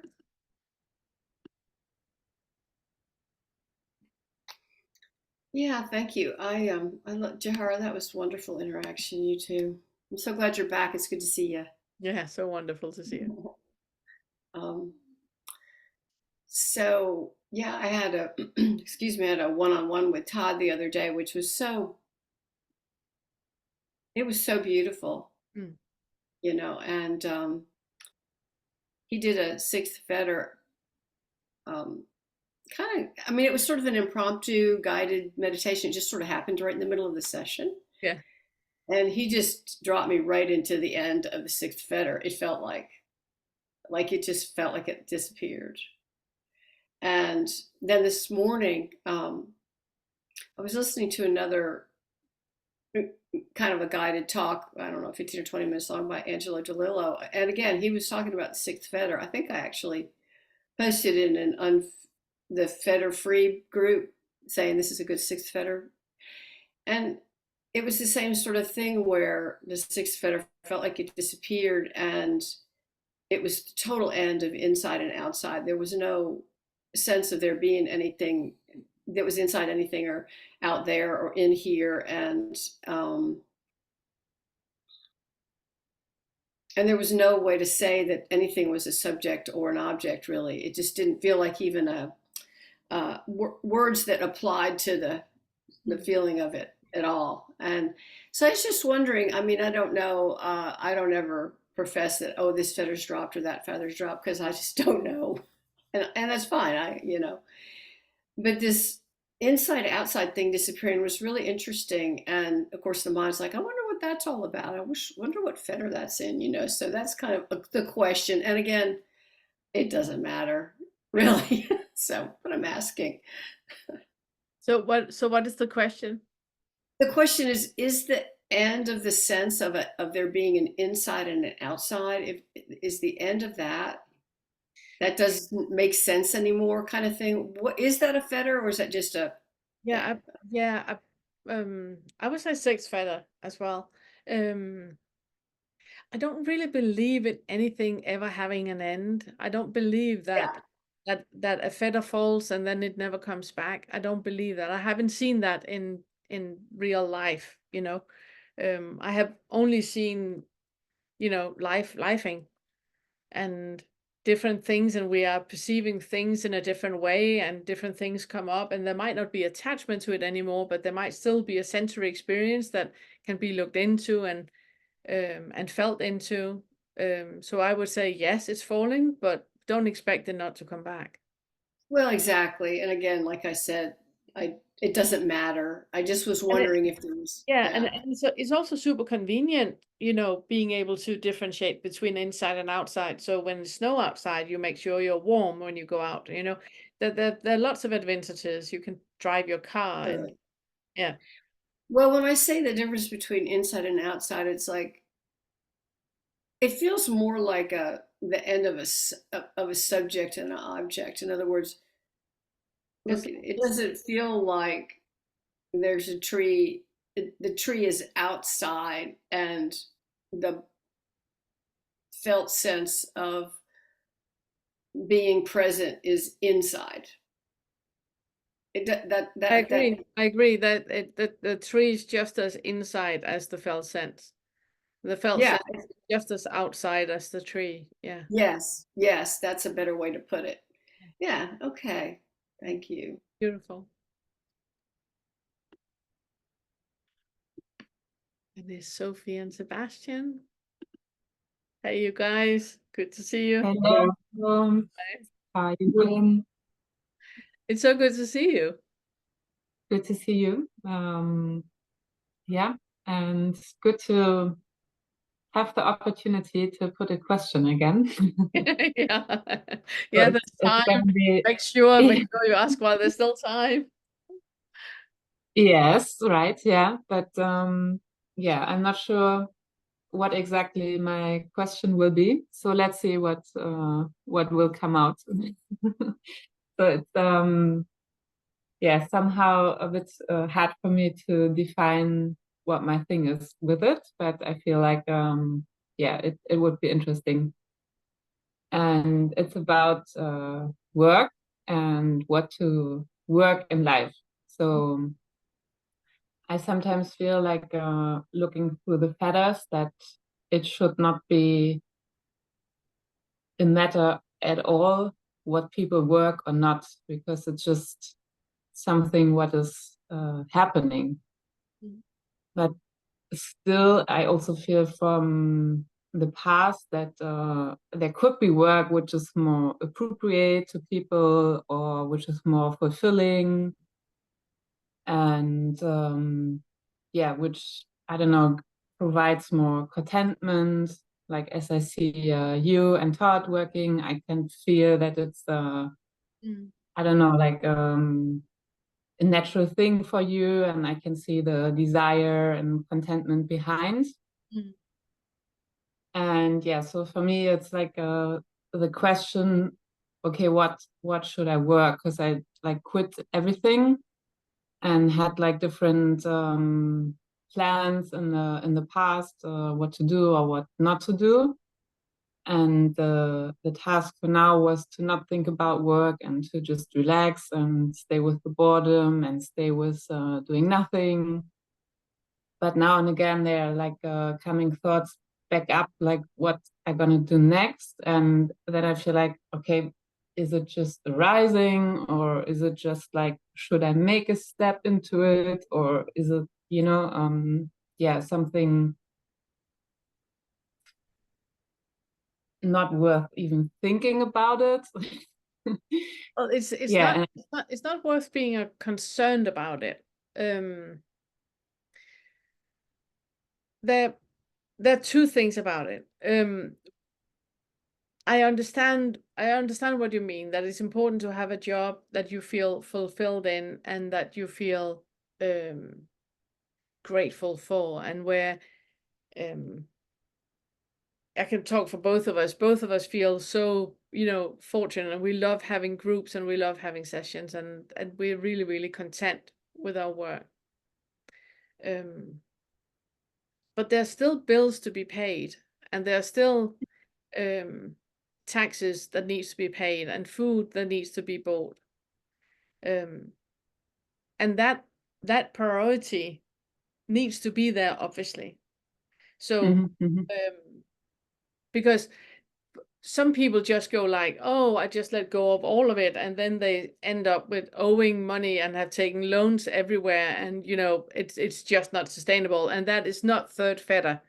Third Fetter is very much about self-care for the non-self, very much about being the adult in the room and taking care of things. It's so everything comes with a choice. I mean, Todd and I are choosing to work the way that we do, but we are also choosing, I mean, we're not charging for the groups, for example. We're not charging. We both have full-time jobs in creating free material, and we are dependent on donations and dependent on, but are not asking for it either. Which means that we need to change our standard of living. We can't, there's so many things that we can't do that a lot of people just would work in a job that they utterly hate to be able to buy a lot of things that they don't need. And we just don't do that. I mean, So I think it's everything needs to be connected. So Mhm. it's a healthy choice when it's, how can I say it? Neither of us feel that we're missing out of anything just because we can't buy a lot of things and we can't, you know, travel, and we can't, there's so many things that we can't do that is deemed normal for other people that we just choose not to, because Mhm. Mhm. we prefer living our everyday life the way that we do. Mhm. Mhm. So that needs to be in the decision as well. Mhm. Needs to be part of it if you choose to live a life where you're authentic and you work with work that makes you feel alive and makes you love what you do. And no artists that are the same, that you know, they choose to live more scarcely to be able to Mhm. work with their art and then just, you know, live like that and not work in an office or something like that. Other people choose to work in an office so they have the financial freedom to do the things that they enjoy. So it's very much, I think it's a temperament thing, but it's something that both Mhm. of you need to agree on, both of you. You can't Mhm. have one that wanna, you know, buy expensive clothes and expensive trips and do, you know, go to concerts and all of that, and the other one want to live, you know, a Buddhist life. It Mhm. needs to be, you need to agree on it, both of you, on what you. Mhm. Can I ask something? Yeah, sure. Yeah. Sure. Isn't it just like, will not the flow of life lead us where we need to go anyways? Like without needing to force or control anything in this regard? I know what you're asking, and I would love to say yes, but that would assume that there's a concept and a belief in something happening. We would love life to be in a way that good things happen to good people, but we know that horrible things happen to good people and amazing thing happens to shitty people. So we would Mhm. love to have it like that if you just let go of everything, then life is taking you in the right direction. It's a beautiful, beautiful thought. I have seen a lot of instances where that is not the case. I have seen Mhm. a lot of people that has absolutely crashed and burned because they just let go of everything and just flow with it. I agree with you, however. That said, I do agree on that when we are not forceful and we allow opportunities to happen and we have no expectation to how this is going to pan out. For example, we decided on making the retreat. When we announced how we wanted to make the retreat, we had an idea of how we wanted to do it. Now it has moved into something completely different. It's so much more awesome, absolutely more awesome. Mhm. So because we were not in a box saying it has to be like this, we're setting ourselves free to just move like life is moving us with the experiences that life is moving us. And that is the advantage of doing what we do, that we have that freedom to just let life and just move with that. But saying I'm now gonna invest all the money in cryptocurrency and life is gonna take care of itself, I wouldn't suggest that. Mhm. I was more suggesting that you kind of, you just trust yourself that today you're interested in that area and you learn a little bit here and you see an opportunity there, and then you move one step by step and just trust yourself to feel into every single moment and do what you feel is right for you or what you love or what you can see, and then it grows. But not like that you just like sit here and say, okay, tomorrow I'm going to be a billionaire because life will deliver or something like that. But it's also, Sebastian, you also need to allow failure. You know, Yeah. when you said life free, when you said life free to happen as it happens, and I'm open to whatever happens, I'm also open to failure. And failure Mhm. is equally welcome. Because Mhm. failure is not a negative thing. You know, to crash and burn is not a negative thing. It's just a different experience. And if you have no And expectation to life happening in a certain way, everything is welcome, which means that there's no forcefulness with this have to be a success, what I'm doing now. Like you guys are traveling a lot. You have to set the life free to Nicaragua being the worst experience ever. You know, you have to set, otherwise you're not experiencing it. If you have an idea and then we're gonna get suntan, we're gonna lie on the beach, we're gonna eat fresh fruit, and then you're not allowing life to life. So you have to set it free for it to develop the way that it develops. And if it's a negative experience, well, hey, amazing.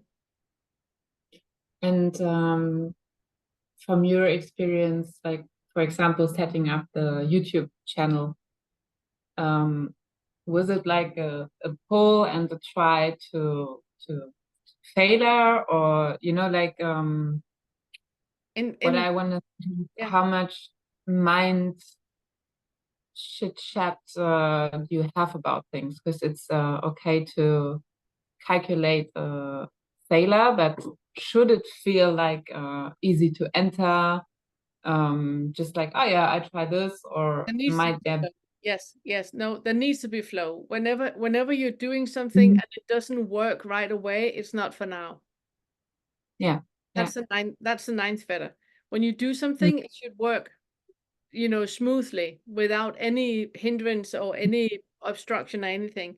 If there is obstruction, then it's not for now. And then if you yeah have an idea, but I want my YouTube channel to happen, then that's a dangerous territory to enter. You need to set it completely free, and you just do it because you really, really want to do it. And if there are like 2 people that are watching your videos, then you're happy because you're sharing with 2 people. Yeah. And from the content, because for me it's also kind of a bit a challenge, because I used to work in mindset coaching and also career coaching, so, and goal achievement, and I wasn't aware of like awakening. I mean, I was a lot into yoga and things, but this kind of no self thing is new, so many things like kind of changed, so I feel like a bit, yeah, what's the point in that? So it's not valid, or is it really useful, and does it provide what people really need, or is it more disconstructive because it's all an illusion and just reinforcing the illusion in some points? Yeah, yeah, I see what you mean. I think that if you need to engage that much consideration about it, it's not for now. Well, if you are supposed to, combine the 2 into something new, it will, present itself. You will know what it is, and if anything, if I should give any advice, it is that, don't be forceful about anything, because anything we're forceful about, it's gonna exhaust you. Yeah. It's a full-time job having a YouTube channel. It's a full-time job. Absolutely. Creating content, it's a full-time job. And that needs to be fun, otherwise don't do it. Enjoy Nicaragua instead. Or do something, film I think walks in I did. Nicaragua. I mean film walks or film food, or film your travel. Whatever. I would absolutely agree from my past experience. I didn't do a YouTube channel, but did my own website and my own business, but it had a kind of forcefulness in it. That's why I also stopped it, because I've also felt like it's not completely in flow, but still sometimes I'm like, I feel that this question is coming up, or it's sometimes there. Everything needs to be in flow, because the payout is happening now. The payout is not happening when the next video comes up, or when the next subscriber happens, or it's not when the payout is. The payout is right now. My payout is happening right now, sitting and speaking with you. This is where I'm harvesting, and this is fulfilling and making me feel, uplifted and happy. That's why I'm doing it. And if it doesn't feel like that, don't do it. Find out what makes you happy and do that. Yeah, thank you for sharing. Yeah. Very interesting, yeah. And yeah, I can definitely feel and see the happiness in it, yeah. Yeah. Thank you for that. You're so welcome. You're so welcome. I do think that there's a place for just travel videos or live thoughts, or I mean, the more people that are talking about this, about awakening, and talking about being present in the now and not identifying and not adding restrictions to anybody and not being judgmental towards another culture or anything, the more people that are talking about this, the more we're saving the world. So yeah. Just make sure that it's easy and fun what you're making. Make sure that you're harvesting while you're making it. Mm-hmm. That's a good, how to say it? Direction. Orientation, Yeah, direction. Yeah. I like that. Yeah. Good. Good. Thank you. Thank you so much. So good seeing you guys. So happy you had internet. Yeah. SIM-card. The SIM-card works. Sometimes. Thank you. Thank you. Thank you. Jahira, did you have a question? I just wanted to add, well, something that came up while they were talking, and I know I already talked, so if anybody wants to interrupt me, that's totally fine. Please do so. Yeah, so it just came up for me, like when she was asking her question, that because, it's kind of like, I don't know, it's like when I saw through the first fetter, it made me realize that, yeah, like I don't need this worry. I don't need to to rely on my mind to try to figure this out so much. And then it was just like, it felt like everything was so effortless. Like I was just being moved to what I should be doing.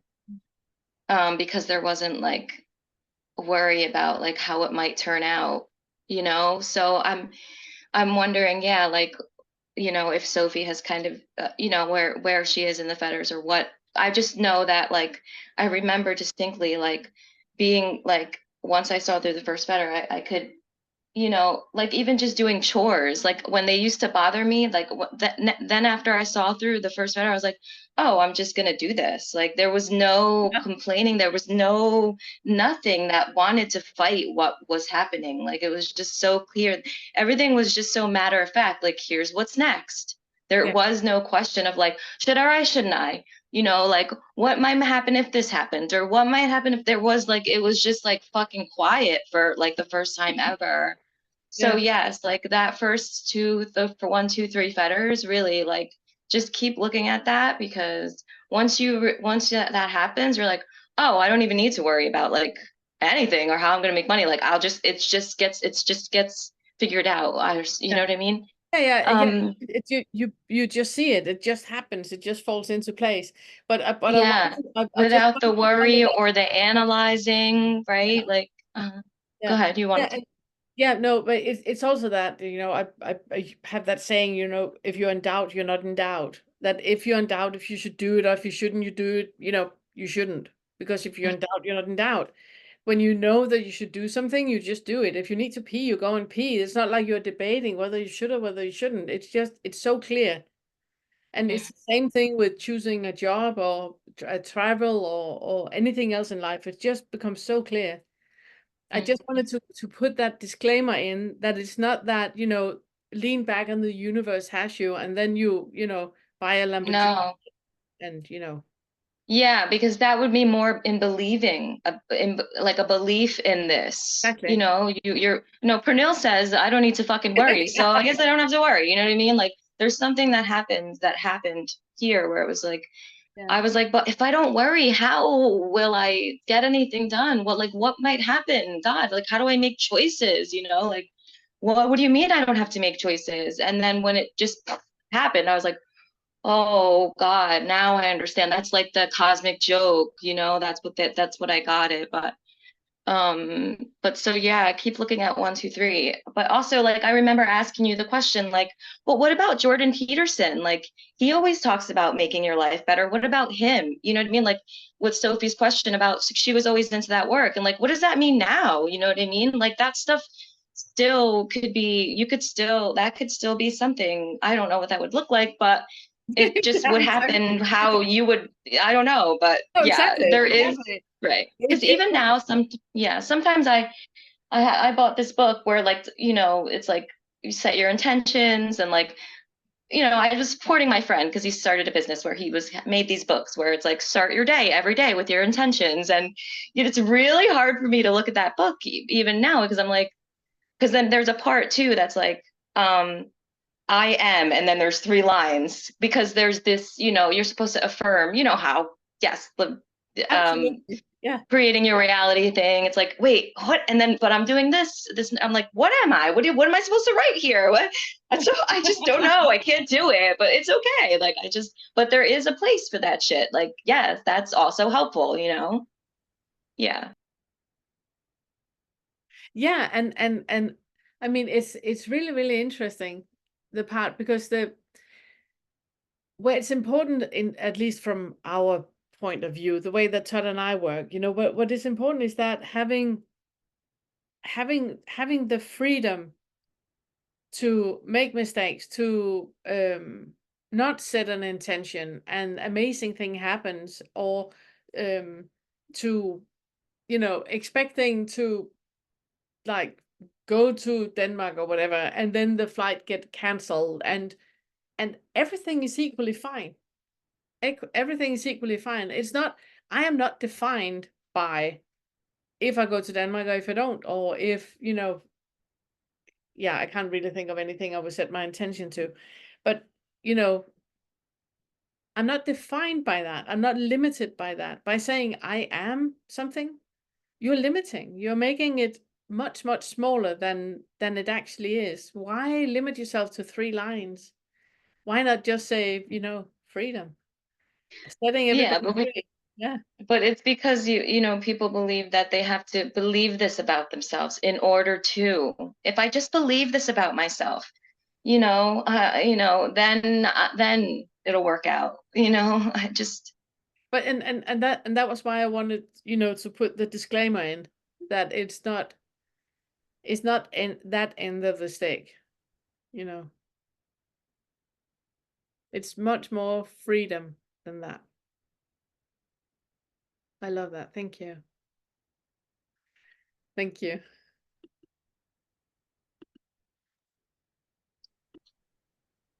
So much more freedom that you can't even park your car. See, Leona? I don't know what the fuck I am. What is this? The car out of the space? I don't know what's happening here. All the freedom. Amazing. Well, thank you so much. Does anybody have an extra question before we end, or was it? Remember that we're meeting on Tuesday, and as a little nugget, I said that we're gonna do some embodiment exercises, meditation, inquiry on Tuesday, to get all of the things from the head and into the body, so it's actually felt, and seeing what is there. So that is the plan. And then for you guys that came later, next Q&A is cancelled. So there is not a Q&A on the 12th of April. There is a Q&A on the 26th of April. And the inquiries are running as normal. And for the inquiry, the inquiry with Todd, will it be uploaded the next time where you do the nuggets? Is that uploaded on Todd's channel? Yes. Okay, because I can't be there, so. It will. Yeah. He normally uploads Tuesday afternoon or Wednesday morning. Okay, good. It's only these ones that I keep in the membership area for like 2 weeks for you guys, just to digest what we have talked about before I make it public. But Todd's, they go straight out right away. Thanks so much, Pernilla. This was a great meeting. Yes, I love this so much. So much. Thank you very much to all of you. Much love. So good to see you, and have a wonderful weekend, and see you on Tuesday. Bye. Bye.